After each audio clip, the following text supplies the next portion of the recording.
trace program initiated. We'll have to come out through. Access granted.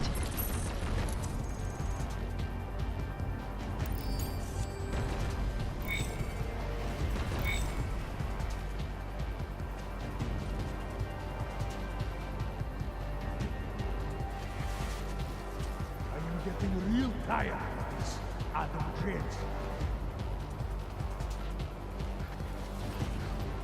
I knew you would come to Raqqa to try to talk. Talk! I needed to spur you into action, Raqqa. Otherwise, you would have sit on the sidelines this whole time.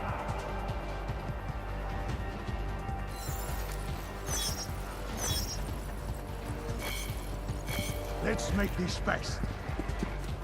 Confirm time.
Come on out!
McCready, it's over.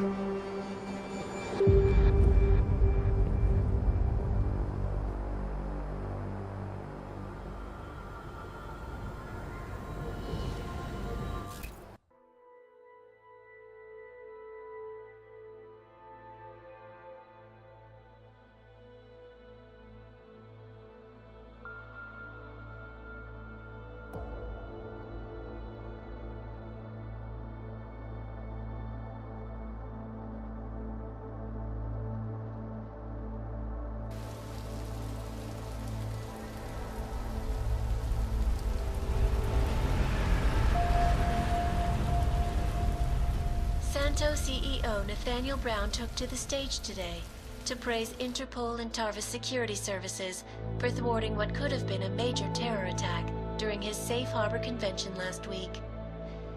Interpol has confirmed that a group of radical terrorists linked to the Augmented Rights Coalition wired the residential towers surrounding Apex Center with enough explosives to destroy 2 city blocks.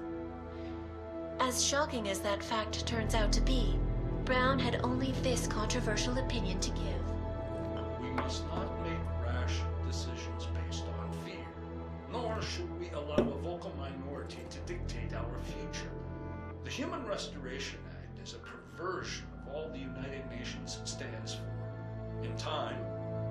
believe saner minds on the Security Council will prevail. Strong words from a man with an even stronger bank account. Let us see if his prediction proves true. This is Eliza Hey, are you even listening to this? Live We won! from Pike. Did we? We completely disrupted their plan. Marchenko, the Orchid, the bombs.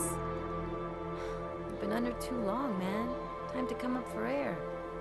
Take a breath.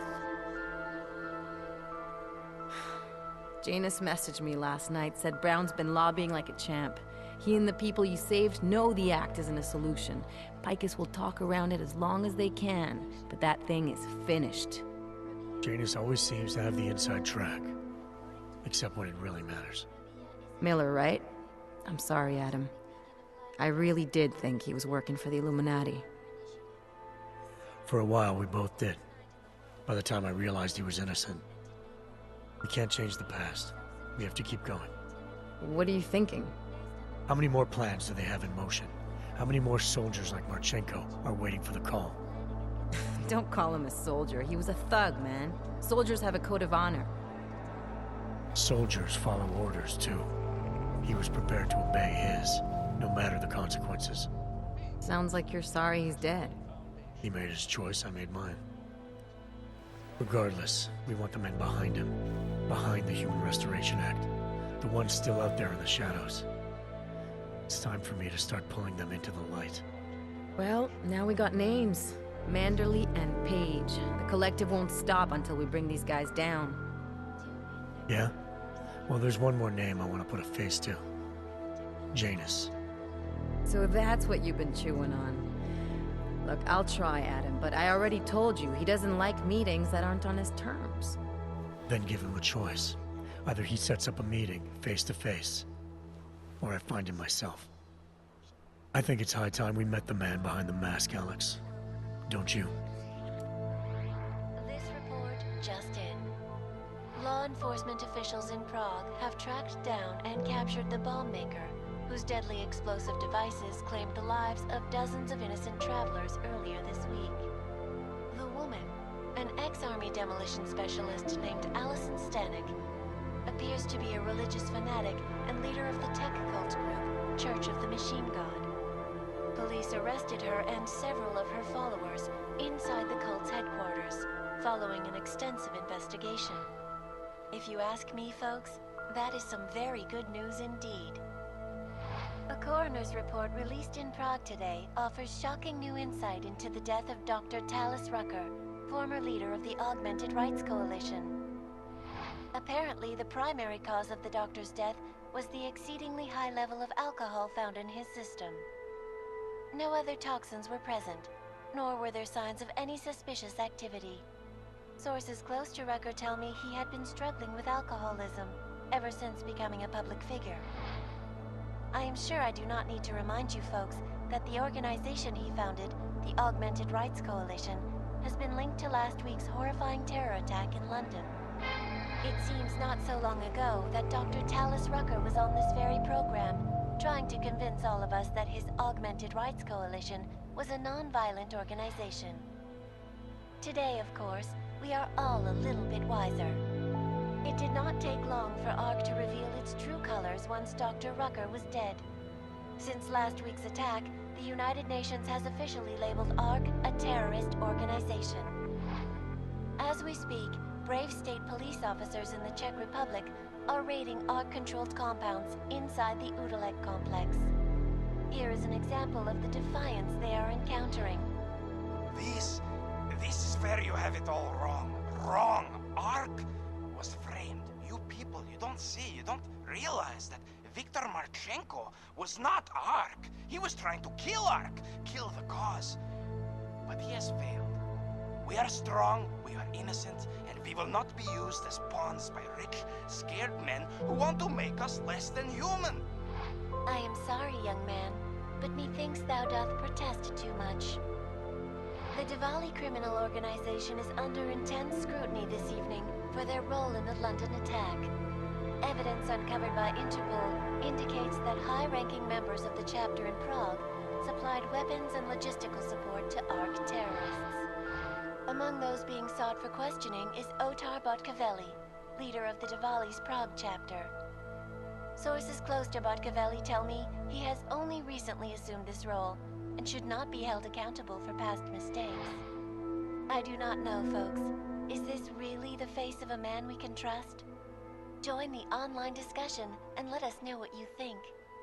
News out of Paris today, where a sharp rise in illegal underground publications may have links to a prison escape recently orchestrated in Prague. Last week, Czech state police were holding members of the underground news group Samizdat on charges of disturbing the peace, human trafficking, and media terrorism. The radicals escaped their holding cell, however, and are believed to have subsequently made their way deeper into Western Europe. Shortly after their escape, a radical publication called Silhouette began appearing throughout France. Has Samizdat rebranded itself as Silhouette? I am sure you will agree with me on this one, folks. No matter what name these people go by, there is nothing more dangerous than the spread of false news. Turning our attention now to a more colorful story. A recent incident inside an illegal underground drug laboratory has led authorities to the heart of Prague's Neon operation. According to sources familiar with the new drug, the dangers of Neon had more to do with illegal distribution methods and criminal ties than with consuming the drug itself. Make no mistake, folks, Neon is illegal, and the dismantling of this laboratory is good news for everyone. However, some government officials have hinted to me that the drug may have therapeutic benefits, and if so, a government-approved version of Neon could be made available to the public eventually. Further testing will be required, of course, so only time will tell.